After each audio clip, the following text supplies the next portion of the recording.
Hello, everybody. Welcome to Sax Overtalks. I am Sax. It's good to see you. If you watched my last video, this one is going to be much more structured. I have a pretty decent script written out. Um, and yeah, it's not like a whole script, but it's like the bones of a script. So I'm excited to get into it, and talk with you guys about it. So I guess we can go ahead and get started.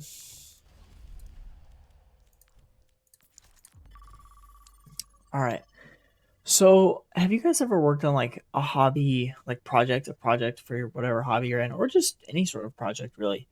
And if you did you find yourself making sure it's like completely perfect, or did you give it your best shot and just kind of accept the results?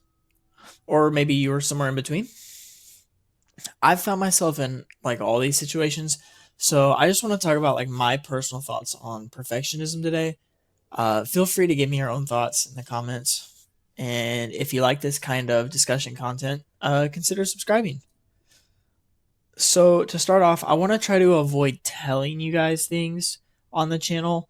I want to keep an open mind and look at everything we speak about from like both sides and kind of digest it. Of course, I'll let you know my personal experience with things and what I think, but I encourage you all to tell your stories or your experiences from any side in the comments, and feel free to ask questions as well. So, perfectionism, I meant to put a definition in my script and I forgot. So, I'm going to give it my best guess of a definition. I would say perfectionism is, it's, I don't think it necessarily has to be with everything you do, but I think, you're more inclined to strive for perfection on a lot of like projects or whatever, things of the likes. And so that's what I would define it as. And of course, there are pros and then there's cons, right?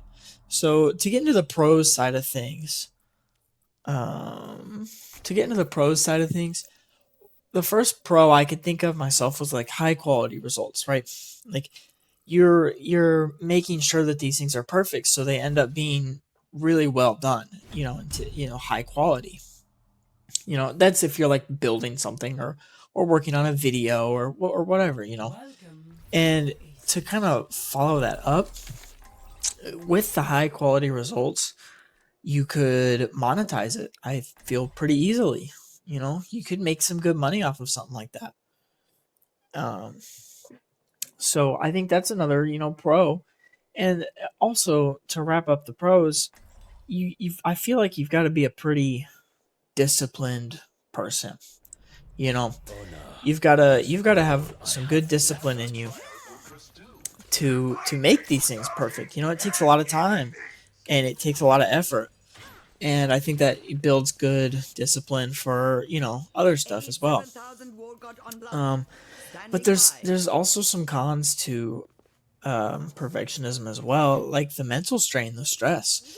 You can spend so much time on something, and if you mess up something on it that sets you back, it's going to be really frustrating. You're gonna be pretty upset with that, and it can lead to really long projects. It can lead to projects lasting years, depending on what you're working on and how long it should take you. And I feel like it also just provides a lack of general focus. Like you can be focused on this project and making it super perfect, but that can really cause you to lose focus on a lot of other stuff and maybe more important stuff, right? Maybe you've got some bills that are due or something, or not. You have the money, but you just haven't paid them yet. You keep putting them off and putting them off and forgetting, and then you get carried away in something else, and then it's oh man, my stuff was due 4 days ago. So I feel like that's something you really gotta pay attention to. And there's a quote, and I don't remember where I heard this, but I looked it up, and it's from George Herbert from like the 1600s. And the quote goes, "For want of a nail, the shoe is lost. For want of a shoe, the horse is lost. For want of a horse, the rider is lost. You know, and then I've heard renditions where it goes on to the war and whatever. You lose the war because your soldier is whatever. So I really like that quote. Because I mean it's true, you know. You're you're so busy focused on doing this one thing, and then the next thing you know, 40 other things are wrong, and you didn't know until it was too late. Um, I personally, I really like cars. My biggest hobby is cars, right? And so, you know, if you're working on one thing on a car and you're stressing about it so much, you know, there could be something else in the background that needs attention a lot sooner that you're just not paying enough attention to. And I went through a range of emotions on with perfectionism just recently. My friend Cooper and I, my best friend Cooper and I, we were working on a wing for my car. I have a 1989 Mazda RX-7 convertible, and Cooper has a big project. He picked up a very cheap, clean title Porsche 924. I'll throw up some pictures of our cars and stuff. But we were working on a wing for my car, and I picked it up off of a 3000 GT, but the paint was in really rough condition. So I wasn't going to pay somebody to paint it. So me and Cooper were working on painting it together. And it took months. Now, part of that was because it was getting expensive, and I couldn't, you know, spend that much money like that. But the other part of it was we had so many setbacks because we have never painted anything before, and we didn't have a paint booth. All we had was his garage, which was very dusty, you know, and it was we sanded everything down. That took a couple days. We don't live together, and I live like 30 minutes away from him, you know, and we both work full time, so we can't get to it very often. So that took us a couple days to get it sanded, and then we we would also get distracted. We would go take a break to go eat, and then we would come back all full, and we wouldn't want to work on it. We'd play video games instead. But we got it all sanded down, and then we went to paint it, and the paint was pretty rough. I'm not gonna lie, it was really hard to paint. we I was getting color matched paint from O'Reilly's, and it only came in a spray can, which I really didn't want to use. Like, we bought a paint gun, but couldn't use it because it came in a spray can. And we applied coats and we applied coats, and then we clear coated, and the paint went okay. You know, painting and sanding went fine. But when we got to the clear coat is when things got rough, because the clear coat was getting runny in areas, and then we would go to sand it down a little bit, and you know, it looks like you're making no progress at all, and then all of a sudden you blew through the clear coat and your paint, and now you have no paint, you know. And it was like so demoralizing, and we probably we were not doing very well at this. I think we re-clear coated it like, I don't even know, 6 times, 7 times, and it was getting expensive because I had to get paint. Halfway through, I was like, I gave up on the paint match paint, and I went and bought glossy black from Walmart and used it to touch up some spots. It looked exactly the same, so we did another full fresh coat of that over most of the things. Clear coated it. There are runs on it, even on the top. There are some visible runs. They're not. I mean, you got to be within 3 feet to see them. You know, they're not like crazy big. But I finally gave up on trying to get it perfect, and I was like, I'm done. Let's just mount the thing. And it took us months. This was over the course of months, you know.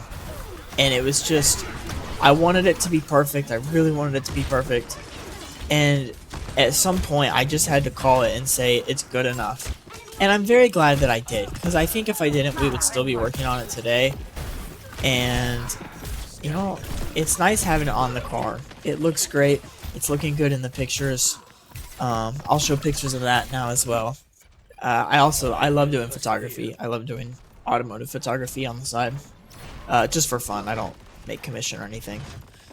And yeah, I don't know. It's just like after going through that whole range of emotions of I want it to be perfect, I want it to be perfect, and then I was just like, forget it. I don't want to. I don't care anymore.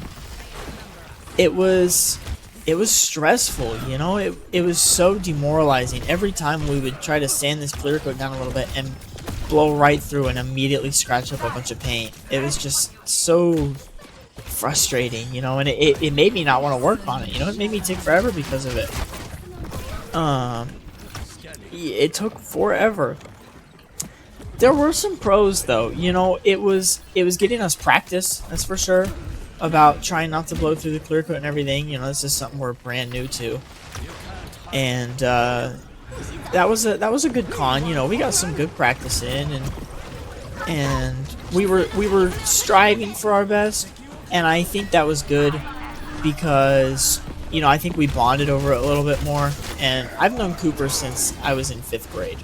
We've been real tight since 5th grade. He had to move to Kansas all through high school, and we stayed here, but we stayed friends, and now he's back here with us, and it's pretty great. It was a good experience, you know, trying to work on it and really get it good together.